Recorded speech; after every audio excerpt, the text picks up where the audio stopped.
اللہ تعالیٰ کو راضی کرنے کا طریقہ۔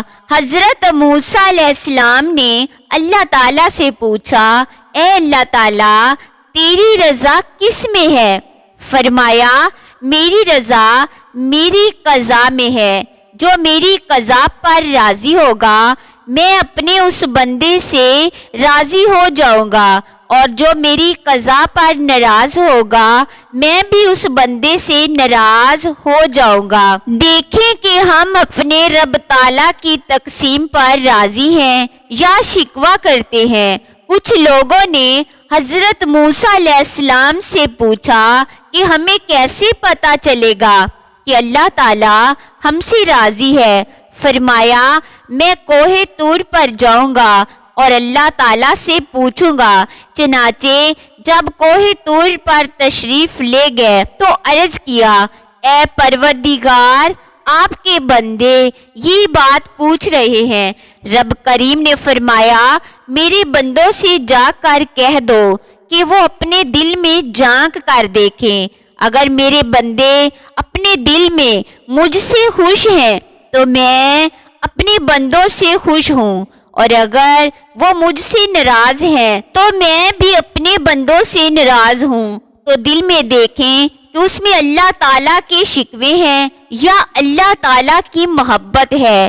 ہمیں چاہیے کہ ہم اپنے دل میں اللہ رب العزت سے راضی رہیں۔ اس لیے نبی اکرم صلی اللہ علیہ وآلہ وسلم نے فرمایا کہ یہ سورت صبح شام پڑھنی چاہیے۔ اللہ تعالیٰ سے اچھی امید رکھنا۔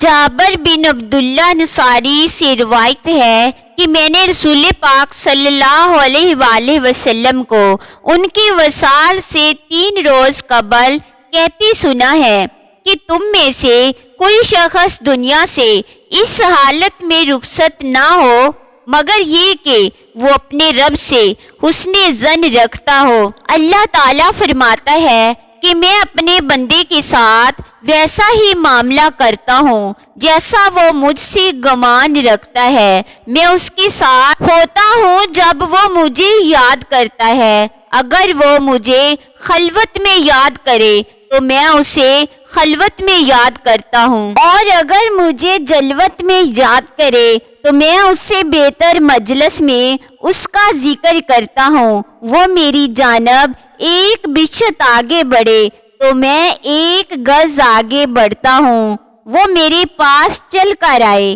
تو میں دوڑ کر اس کی جانب جاتا ہوں۔ پرانے وقتوں میں لڑکیوں کو آئینے کے سامنے کھڑا بھی نہیں ہونے دیا جاتا تھا۔ آج کل ان باتوں کا دھیان ہی نہیں رکھا جاتا ہے۔ آئینہ اتنی خطرناک چیز ہے، جن لڑکیوں پر اثرات یا جنات کا سایہ ہو جاتا ہے وہ بار بار آئینہ دیکھنا، ننگے ہو کر آئینے میں اپنے جسم کو دیکھنا، یا ایسے کمرے میں کپڑے تبدیل کرنا جہاں آئینہ موجود ہو۔ مسلمان عورتوں کو پورا ننگا ہو کر لباس تبدیل کرنے سے منع کیا گیا ہے۔ پہلے بیٹھ کر شلوار تبدیل کریں، پھر قمیض تبدیل کرنی چاہیے۔